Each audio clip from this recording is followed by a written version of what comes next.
आज की इस प्रेस कॉन्फ्रेंस में मीडिया के सभी साथियों का स्वागत है। आज हरियाणा के लिए अरविंद केजरीवाल जी की धर्मपत्नी, आम आदमी पार्टी के राष्ट्रीय संयोजक, दिल्ली के मुख्यमंत्री अरविंद केजरीवाल जी के काम करने के तरीके के अनुसार हरियाणा में भी आम आदमी पार्टी ने 2024 के विधानसभा चुनाव के मद्देनज़र हरियाणा की जनता के लिए 5 गारंटियों का ऐलान किया है।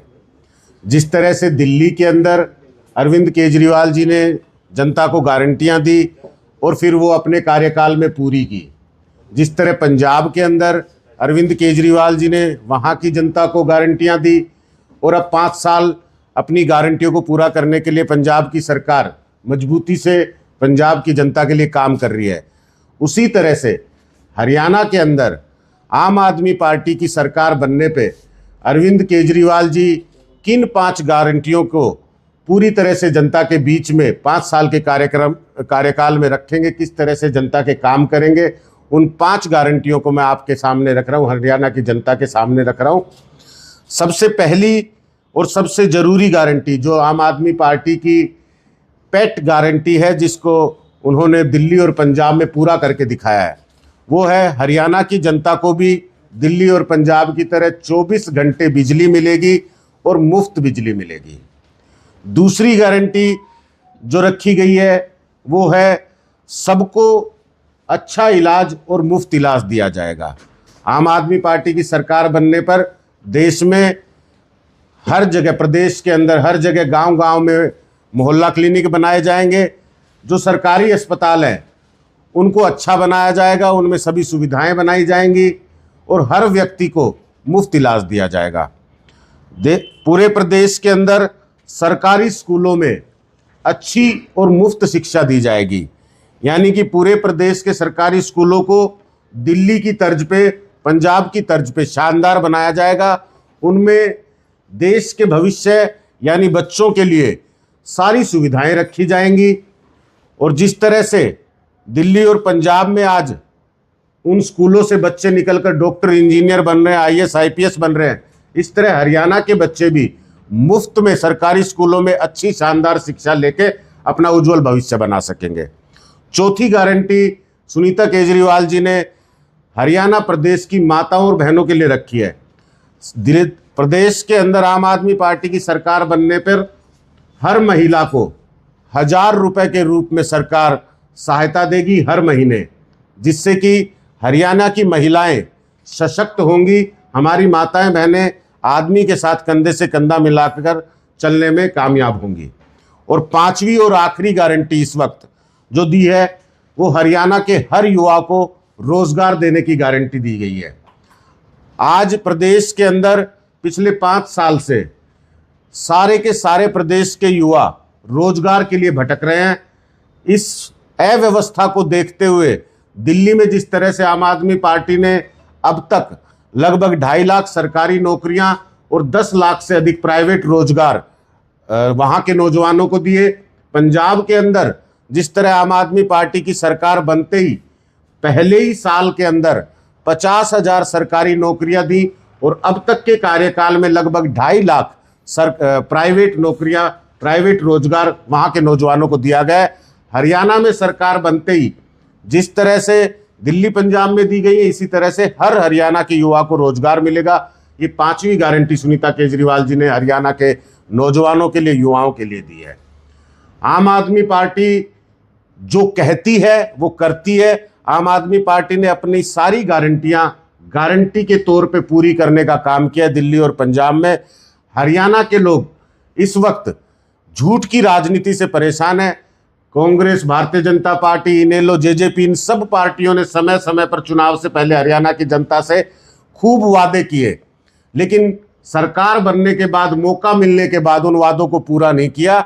हरियाणा की जनता इस वक्त अरविंद केजरीवाल जहां एक तरफ दिल्ली के अंदर गारंटियों को पूरा कर रहे हैं, एक तरफ दूसरे हाथ में पंजाब के अंदर गारंटियों को पूरा कर रहे हैं। तो इस तरह से इस व्यवस्था को देखते हुए, अरविंद केजरीवाल जी के काम को देखते हुए मैं समझता हूं कि हरियाणा के जनता, हरियाणा के लोग इस बार अरविंद केजरीवाल जी के साथ सरकार बनाएंगे और अरविंद केजरीवाल जी की गारंटियों को पूरा करने, गारंटियों का लाभ लेने के लिए इस बार प्रदेश में मजबूती से आम आदमी पार्टी की सरकार बनेगी। आप विपक्ष ये कह रही कि जो गारंटियां रेवड़ी की तरह प्रस्तुत करती है आम आदमी पार्टी।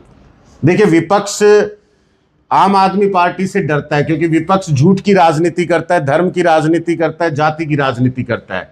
जब आम आदमी पार्टी कोई गारंटी लॉन्च करती है और फिर उसको पूरा करती है तो इससे इनकी जाति धर्म की राजनीति, फूट डालने की राजनीति के रास्ते बंद हो जाते हैं।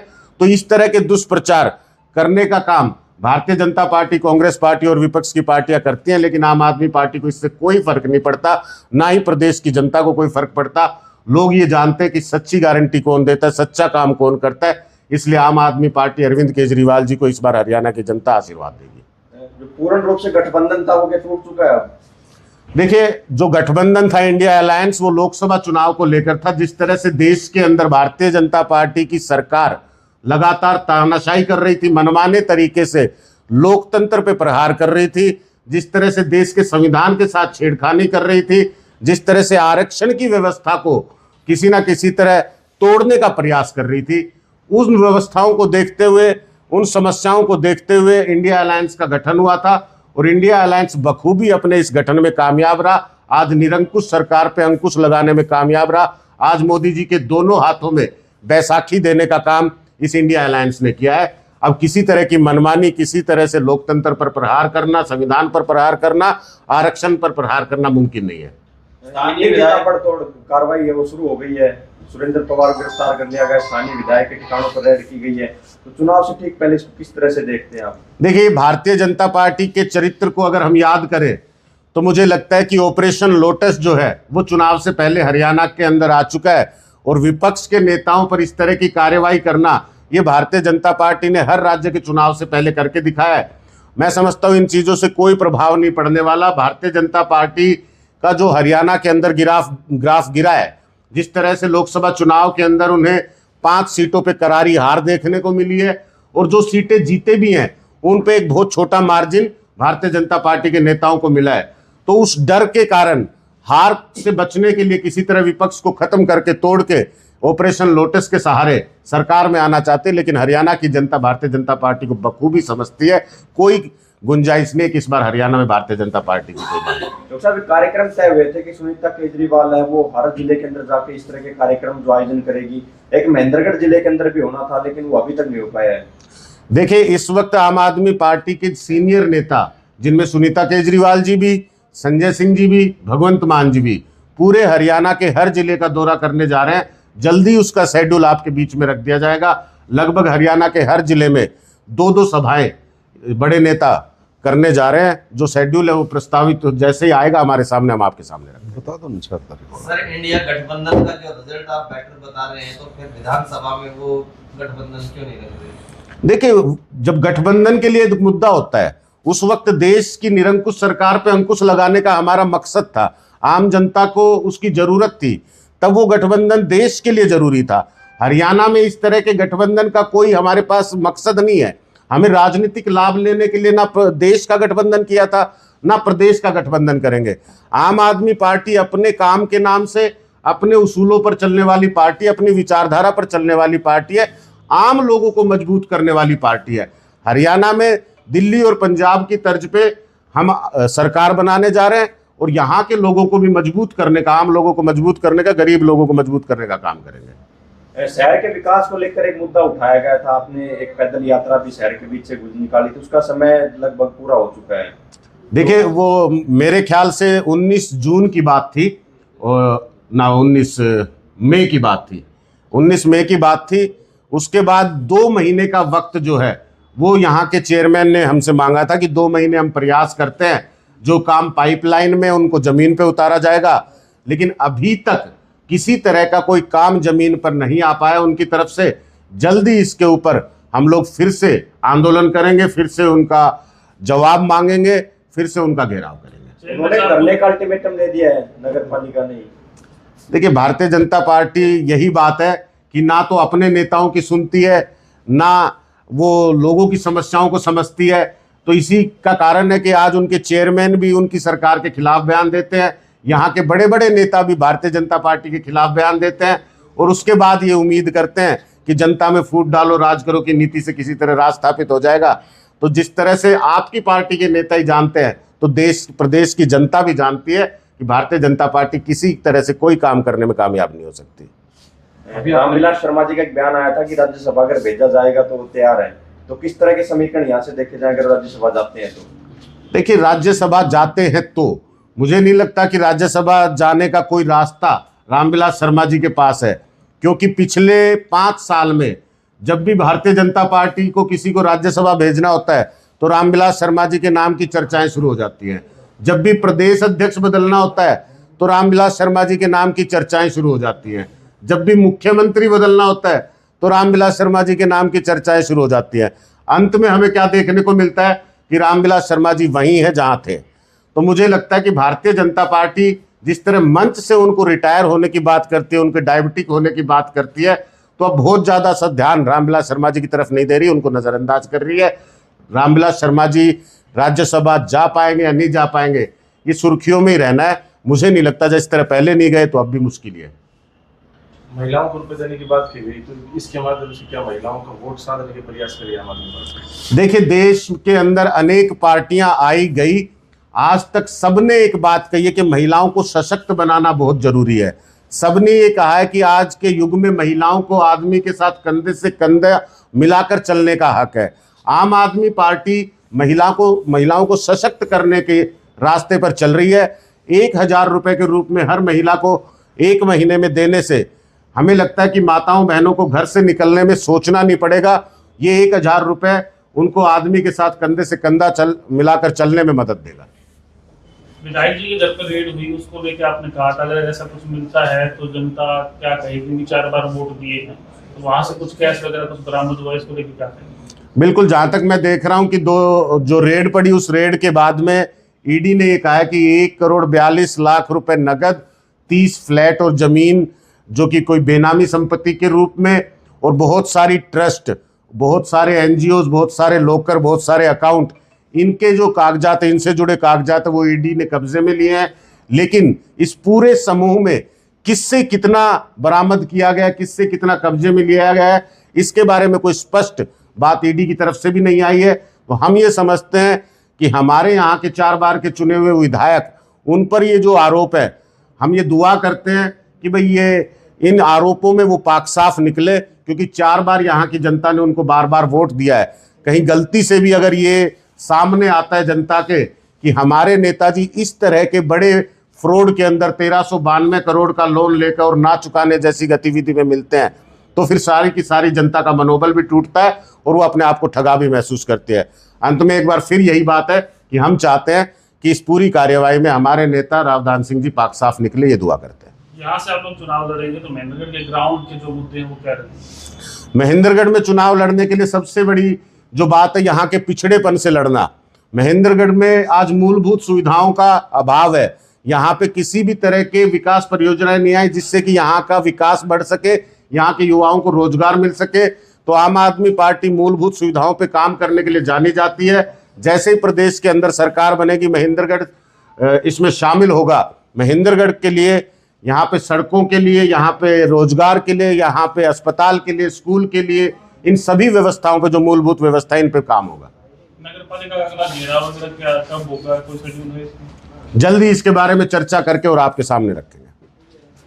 हाँ जी, कांग्रेस ने हरियाणा मांगे हिसाब का एक अभियान चलाया, भाजपा ने ईडी मांगे हिसाब का अभियान चला दिया।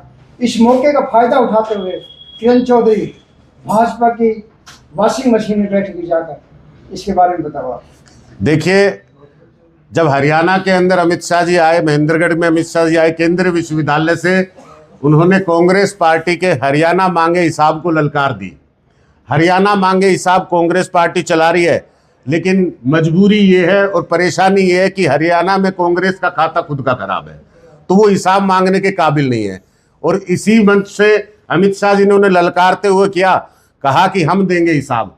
तो इस बार हिसाब देने की बारी है भारतीय जनता पार्टी की, और इस बार हिसाब हरियाणा की जनता अमित शाह जी से, भारतीय जनता पार्टी से बराबर करके भी रहेगी।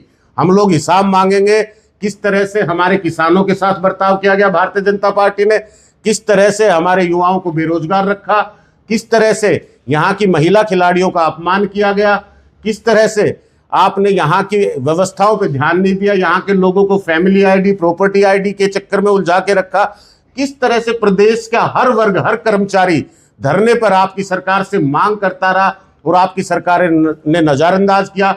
और सबसे बड़ी बात कि किस तरह से हरियाणा के एक बेटे की ईमानदार राजनीति को देखते हुए उससे डर के आपने साजिश रच के हरियाणा के बेटे को जेल में डाला है। इस बार हरियाणा की जनता अपने बेटे का बदला, अपने हर वर्ग का बदला, अपने हर व्यक्ति का बदला आपसे लेने के लिए तैयार है। हरियाणा की जनता भारतीय जनता पार्टी से हिसाब बराबर करने के लिए तैयार है। भाजपा के नेताओं पे ईडी की रेड नहीं होती, दूसरे नेताओं पे क्यों होती है?